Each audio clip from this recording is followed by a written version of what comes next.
Since this is the first session, and so how I plan to take this forward is today we are just going to talk about SAS on an architecture level, and then we will just start with the most basic concept of program is compiled and program is executed. So SAS stands for Status Analysis Systems. Just to give you some good points about it, it is the world's largest privately owned company. So it has not been listed anywhere, and so that makes it the largest company in the world. And it is being used in almost every sector that you can think of, be it banking, be it retail, anything in domain you can think of. One of the other SAS is being used, and of late even Indian banks, so banks like ICICI, they have also started to recognize that SAS should provide for data management and analytics. So they started using some modules of SAS. SAS has different modules, as I was saying. So if you talk about SAS analytics, we have a tool called T. Provides a good combination of GUI and a screen where you could write codes, and SAS always keeps coming up with different versions with added drop downs and things like that. So for example, in this enterprise guide, they've added a lot of pre-written algorithms which will allow you to just choose a set of data, go into one of the drop-down menus and select what type of time series forecasting do you want to do, or what type of standard analytical model do you want to run on that. Based on all the information that they gather, they generally come up with various options. So in enterprise guide, from an analytical perspective, there will be about 70 to 80% of the tasks that an analyst is going to do will be there in the product itself. You just have to get a knowledge about how to use it, what options to use and all that, and it should be relatively easier.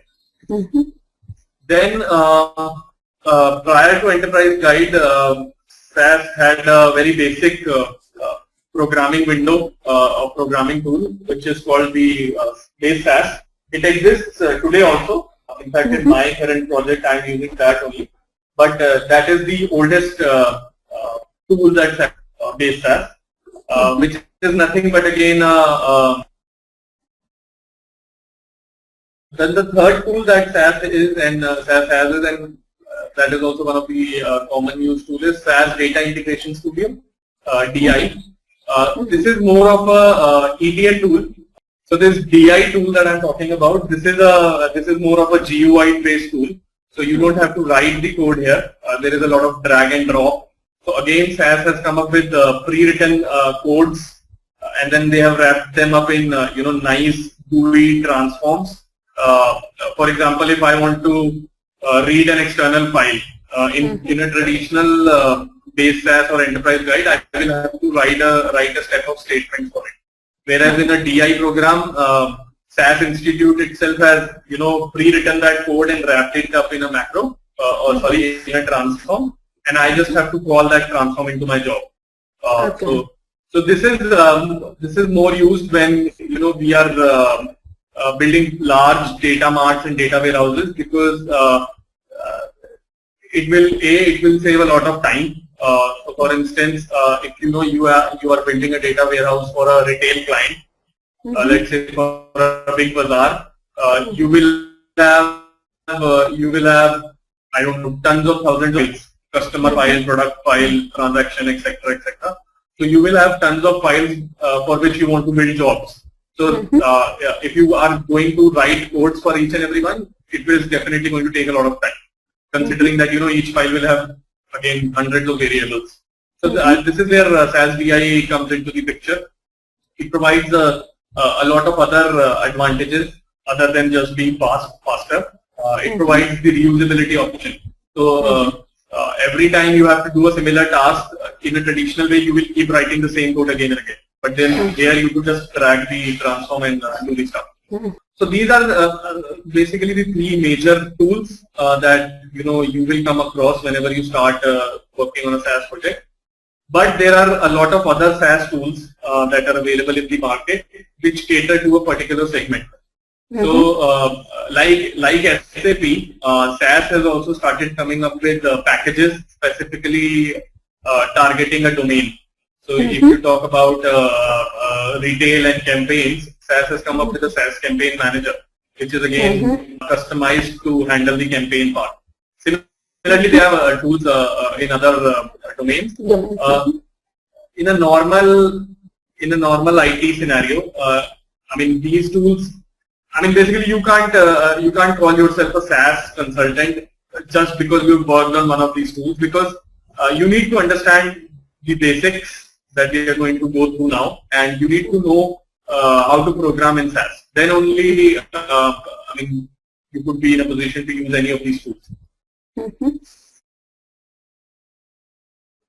Any questions until now?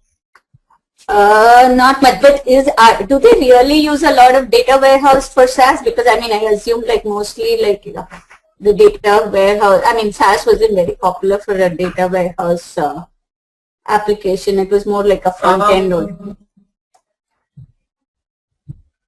It used to be like that, and I understand from where you are coming, because there are a bunch of other tools, Cognos, DataStage, Infoma, which are readily available. The problem with SaaS being that it is a little costly. So that is also a reason that you might not find a lot of customers using it for data warehouse. Although in my personal experience, in the last except that I worked with people who are for data warehousing. But then correct in thinking that it's not that common for a ETL or data warehousing. Slowly picking up. The challenge here is just the cost, as the licenses are very costly. Okay, so going forward, I mean, can you see the presentation that I have opened? Yes. Okay, so in SaaS you could program in two ways. One is a data step processing, which is a SaaS inbuilt way of programming. So this has been developed specifically for SaaS, and then the other is the procedures or the proc SQLs. And when we say SQL, you are familiar with SQL.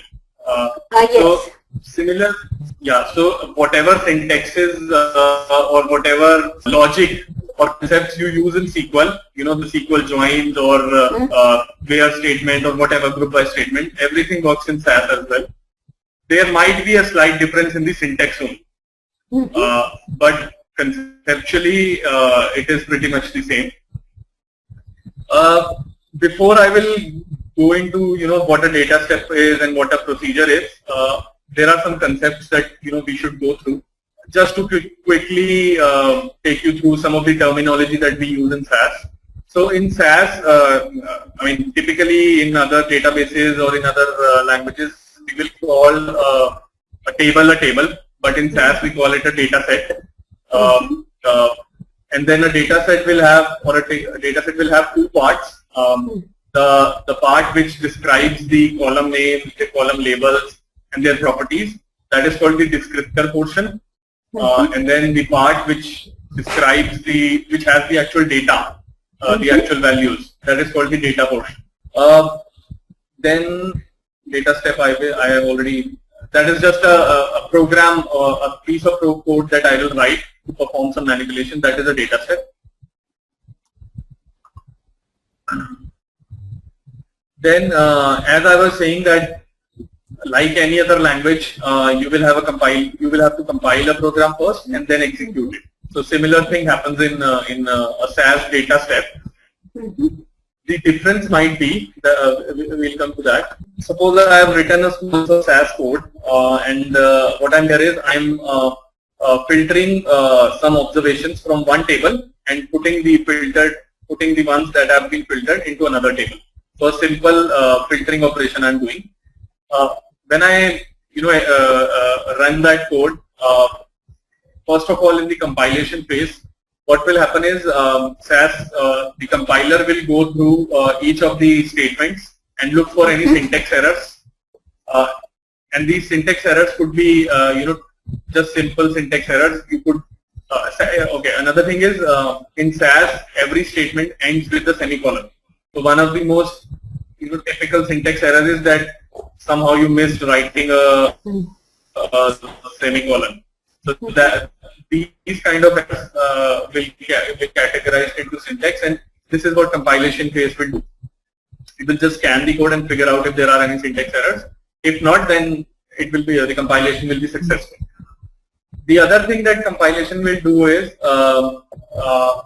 as I explained, a descriptor portion. Once a step is completed or once a step is compiled, the descriptor portion of a table or a data set that is created.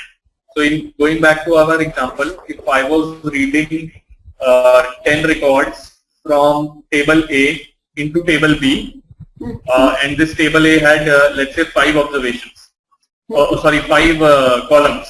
So at the end of the compilation phase, 5 columns, the descriptor portion for table B will also be created, and this descriptor portion will consist of the name of these 5 columns, their properties, what is the length of the column, and then how many records are there in the table. Basically that level, that general information about the table. That is what descriptor portion will contain. And then now we come to the important part. In this third point, at the end of the compilation phase, two more things they get created. One is the input buffer, second is the PDV, the program data vector. This is basically the backbone of the entire programming. If we get a good hold on how PDV works or how input buffer works, we will be easily able to understand any program, how that is performing, what it is trying to do. So now PDV stands for a program data vector, and it is a logical concept. So this is, physically you will not be able to figure out where this PDV stays, which library it goes into. So this is a logical area. What it does is, how SAS works is, going back to the example, if you are reading 10 records from one table into another table, another thing to remember is that SAS goes step by step.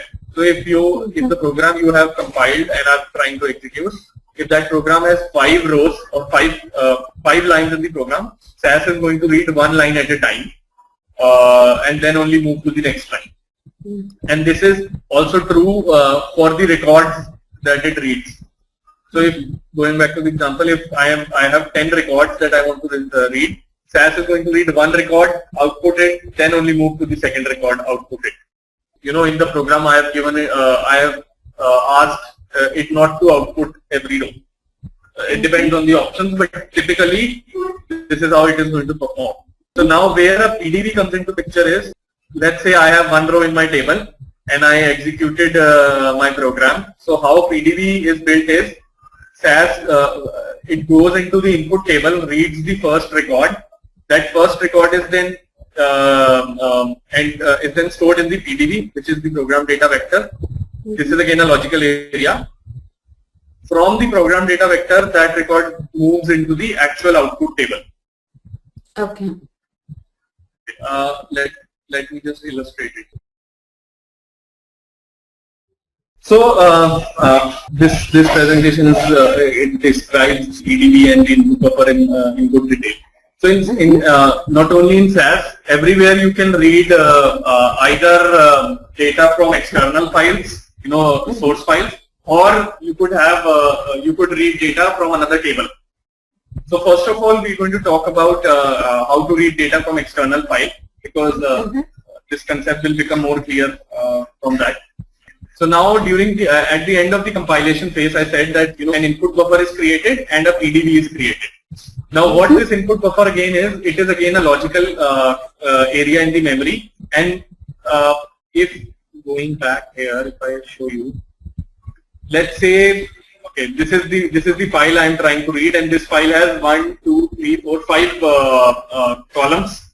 So in my input buffer, what will happen is, and this is just a diagrammatical view, but again this is a logical area, so nothing is actually being physically created. So in the input buffer, what will happen is, first record from my external file that will come into this input buffer. So if there were 5 columns, those 5 records will be read and they will come into this input buffer, and input buffer will hold them until it is time to write it to the PDB. So first thing is that only during reading an external file this input buffer is created. Just tell me if you have questions, or if this is getting a little confusing. No, I'm just quick question. So if there is an error in the first line, will it go ahead, because I saw the other say below the error, does it stop processing the file, or it goes through and completes the processing? No. So okay, as I said that in the compilation phase, if there is any sort of syntax error, then the program will stop there only. Okay. Supposedly, assuming that there are no syntax errors, okay, there could be other sort of errors as well, which are not syntax errors. Those we will discuss when we come to the execution phase. So until now, we are just trying to compile the program and trying to understand what happens behind the scenes. When there is a data error or some like weird characters in the first. Those will be handled during the execution phase. So it won't. Okay, fine. Because up until now, during compilation, SAS hasn't really looked into the data part. It has only compiled the program, whatever program I had written, and now now at the end of the compilation phase, when we are talking about input buffer and PDB, this is when it will start reading the data. This is when we might start encountering data related issues or errors. Okay, so the important difference to remember is that when we read an external file or a flat file, then input buffer and PDB both are created logically. Whereas when we read data from another SAS dataset, then only PDB is created. Okay. So then no input buffer is created. Okay. Okay. So as I explained, input buffer reads the records, reads the columns, one row at a time from the source file. What it will also do is not the input buffer. Okay. After the input buffer is created, then program data vector is created. Just to illustrate this. So I hope this program probably will make it clear. So this is my external file. Okay. The row marked in blue is the one I am trying to read. Use a typical SAS program, data farm.update. Then after the input buffer is created, then this second row, the one marked in blue, this gets created into the program data vector, as you can see. Now, just to give you an idea of how PDB works, at the beginning of every step, so let's say going back to the file that we have here, the first record is whatever, bird, feeder, and then the first record I'm talking about. At the end of, at the beginning of the step, in the PDB, these columns will be created. Item, ID number, and stock, backward. How they are created? You remember I said that at the end of the compilation phase, this descriptor portion is created, and then prior to the PDB being created, we also have got the input buffer ready now. So PDB gets the column information from the descriptor portion. So before PDB starts to read the first observation, assume that you can see this this program data vector, right? Yes. Yes. So just for a second, assume that there are this blue part does not exist. So everything is empty. Okay. Okay. So, and this is how at the beginning your PDB will look like. So when we start reading the first row, we will only have the column names. So there are 5 columns in the input file. We have 5 columns here. You might have noted that there are 2 extra columns, underscore n underscore and underscore error underscore. So these are system generated or automatically created columns that PDB creates. What these are meant for is underscore n underscore is this records how many times the data step has iterated. So if I'm reading the first row, underscore n underscore will be 1. Similarly, on the second row, this will become 2. So basically, this will be a counter to tell us how many times the data step has executed. Then this error column, this basically tells us that this is where the errors you were talking about, they come into picture. So while when PDB tries to read a record, the actual data, if it encounters any error, it could be a data type error, or a length error or any type of error, then this underscore error underscore changes its value to 1. So by default, this is 0. 0 means no error. And if it encounters any error on the first error itself, this will move to 1. And from there onwards, if there are any more errors also, the value will not change. It will be 1. 1 means error. Okay. So again, going back to the scenario, assume that the blue part is not there. At the beginning of every iteration of a data step, the PDB will be created with the column names in it, along with these 2 variables. And what will happen is, the values in all these 5 columns, basically the blue part, all those will be initialized to missing at the beginning. So all those will be missing. Okay. Now let's assume that we read the first row, bird, feeder, whatever the values are. So SAS went into the into my flag file, into the source file. It read the first record and started populating the columns accordingly. So we will, we'll not go into the details of how the length is determined, because I will explain that when we talk about the program. For now, you can assume that we have specified that that this bird up until length 4, that data has to come into item, and similarly, so we have specified, and hence the data has come into the row. Okay. Since this is the first observation, so underscore n underscore will be 1, error will be 0, assuming there are no errors. Now my PDB is created, and we have finished first iteration of the data step. Now what PDB will do is, it will take this observation from the PDB and put that into the output table or into the output data set. You can see the third figure. So the bird, feeder, that row has come into the data set now. Another thing or another question that you might have is that in the data set we don't have the these 2 extra columns, because these are logical columns and they exist only in the PDB. Okay.